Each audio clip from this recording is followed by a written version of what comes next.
Bake a cake without sugar? Why did this book take me so long to write? I spent 2 years wishing and thinking positively about it. I let the law of attraction do the work. I asked the universe for this book. I was open to it. I saw it before my eyes. I even snapped a picture of a bookstore shelf and photoshopped my book on the shelf.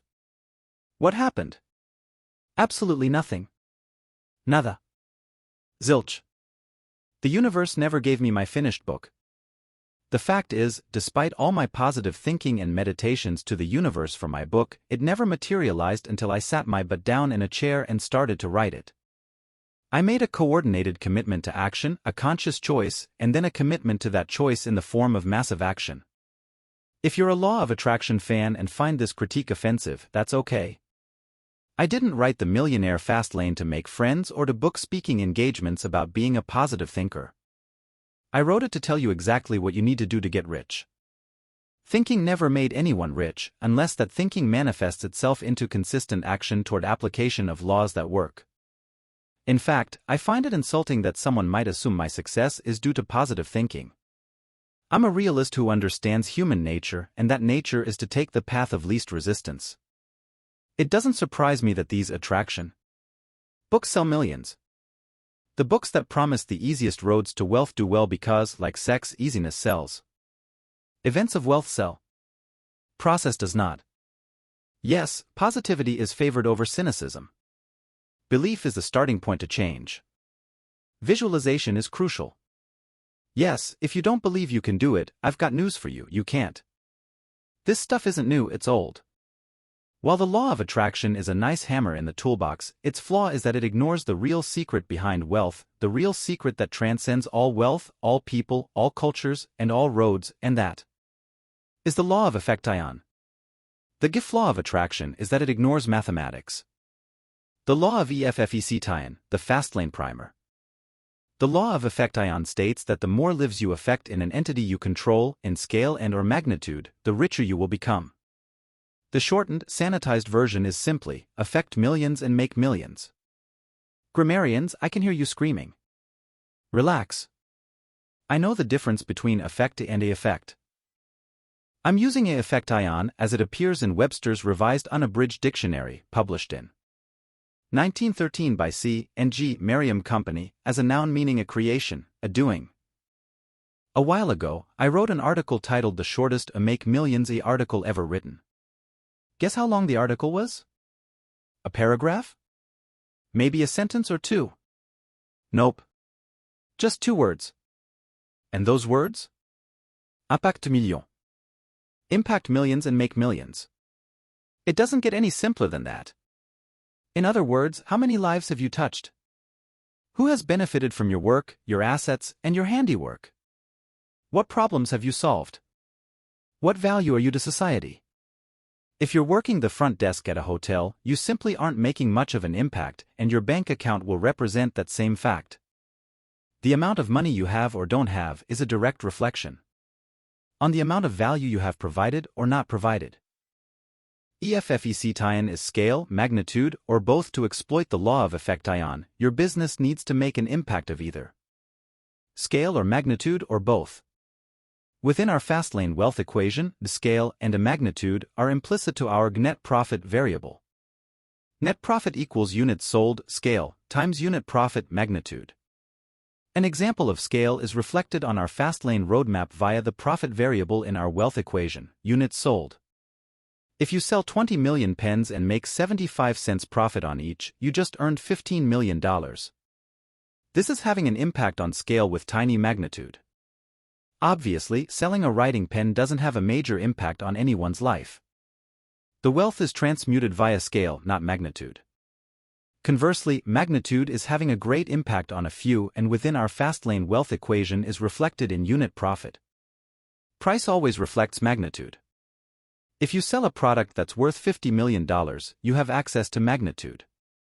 For example, if you owned an apartment complex with 400 units and profit $100 from each unit, you'd generate $40,000 in monthly income. Because you are providing housing for 400 families, you are making an impact of magnitude, not scale. Shelter has magnitude. Activities of magnitude have higher profit potential with smaller scales. Magnitude is always reflected by an item's price. High value equals high price equals high magnitude. If you can combine both scale and magnitude, we won't be discussing millions but billions. Donald Trump makes an impact on both magnitude and scale and therefore is worth billions. Scale creates millionaires. Magnitude creates millionaires. Scale and magnitude creates billionaires. Follow the money. Unfortunately, the word log is loosely tossed around to represent concepts that aren't really laws. The law of attraction isn't a law but a theory. The word log is absolute. It works 100% of the time. When you drop a watermelon from your 10th floor dorm window, the law of gravity takes over, the watermelon falls to the ground every single time. The outcome is a 100% certainty. Unfortunately, positive thinking and visualization don't work with 100% certainty. Belief and manifestation aren't absolute, so they can't be classified as laws. However, the law of affection is absolute. Show me any self-made billionaire and I will show you a person who has touched the lives of many in scale or magnitude, directly or indirectly. To Woodward and Bernstein, Deep Throat said, "Follow the money, and when you do, you find the only one true law of wealth, and that is affection." Why? Because affection is rooted in mathematics, and because of this it operates exclusive of any roadmap. A slowlaner can use the law of affection to escape slowlane confinement. Pro athletes, actors, and entertainers, intrinsic value explosions happen because of the affection. Society suddenly perceives your value to be meteoric. Yes, these people are still trading their time for money, but in an unprecedented stratum of value. For example, over the last decade, Bill Clinton earned more than $50 million in public speaking fees. While speaking is a direct trade of time for money, his intrinsic value is legendary, perhaps more than $100,000 per hour. Underneath the big fee is the law of affection. He speaks to millions and is paid millions. A rapper sells millions of songs and is paid millions. A housewife sells 1 million kitchen gadgets and earns millions. A lottery winner wins millions because millions entered the drawing. Daddy Warbucks' son inherits millions because Warbucks' company served millions. A plastic surgeon earns millions because he serves many in magnitude. A star athlete's agent earns millions because his clients serve millions. Retrace the source of millionaire money and you will find millions of something. Affection of scale or magnitude always precedes money, either directly or indirectly. The more lives you impact, directly or indirectly, the more wealth you will attract. Big wealth follows big numbers. Athletes are a perfect example of affection. If you play professional baseball, you're paid a meteoric intrinsic value. In 2009, Alex Rodriguez signed a $240 million contract. How exactly is that justified? Simple. The law of affection justifies all wealth. Alex Rodriguez, via baseball, entertains millions. He leverages scale. This is the same for any professional athlete. They get paid millions because they entertain millions. A comedian who makes millions laugh gets paid millions. The corporate executive who facilitates a corporation that services millions gets paid millions. Again, these are glorified power intrinsic value positions that leverage the law of affection. If you want to get rich via intrinsic value, you must do it via the law of affection. Get into a position to impact millions. Become indispensable and irreplaceable like an athlete, entertainer, or a top brass executive. Can't get access to millions like an athlete? Then go directly to the source and serve the source. For example, agents of high-profile athletes are as rich as the athletes themselves because they have indirect contact to the law of affection. Real estate brokers who specialize in the homes of the rich become rich themselves because they indirectly connect themselves to arbiters of the law. The law of affection doesn't care about roadmaps or time trades or anything but the mathematical power of large numbers. Make a giant impact a few times or make a small impact millions of times. Joe Magnitude owns a company that develops commercial real estate. He develops 14 office complexes and partitions the offices into condos. Each fully sold complex profits him $400,000. 14 scale times $400,000 magnitude equals $5,600,000. Joe Scale writes a book detailing a diet of the stars. He sells 8 million copies Scale and earns $7 per copy magnitude. He earns the same amount, $5,600,000. The closer you get to the source of large numbers, the closer you will get to wealth. To serve millions is to make millions. Think big to earn big. Chapter Summary, FastLane Distinctions. The law of affection states that the more lives you affect or breach, both in scale or magnitude, the richer you will be. Scale translates to units sold of our profit variable within our FastLane wealth equation. Magnitude translates to unit profit of our profit variable within our FastLane wealth equation.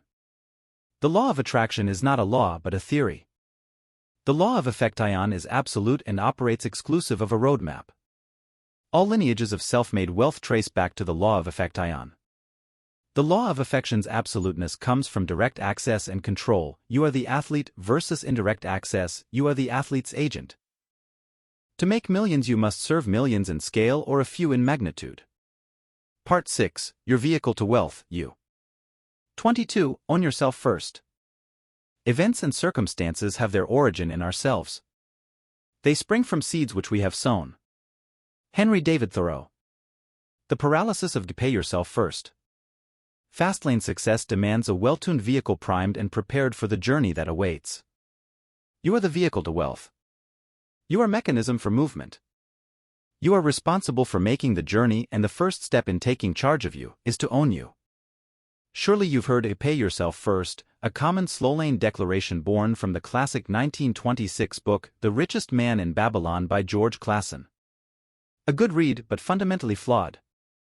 If you aren't familiar with pay yourself first, it's a Slowlaner doctrine that urges you to save your money, pay yourself, before all else: food, gas, car payments, and other bills. This supposedly forces the Slowlaner's savings rate to accelerate their putrid wealth acceleration vehicle, compound interest via market investments. The fact is, advising a Slowlaner to pay yourself first is like advising a quadriplegic to climb a flight of stairs. It's futilely fruitless. If you have a job, examine your last paycheck. Is your gross pay the same as your net pay? It isn't, and for some, it may be as much as 35% less. Additionally, pre-tax saving weapons such as 401ks and IRAs severely limit your contributions to infantile amounts where creating wealth on a pre-tax basis in a job becomes organizationally penal. If your primary income source comes from a job, your ability to pay yourself first is paralyzed because the governments are paid first. For pay yourself first to be legitimate, you truly need to pay yourself first in infinite amounts and the government last. You must own your vehicle.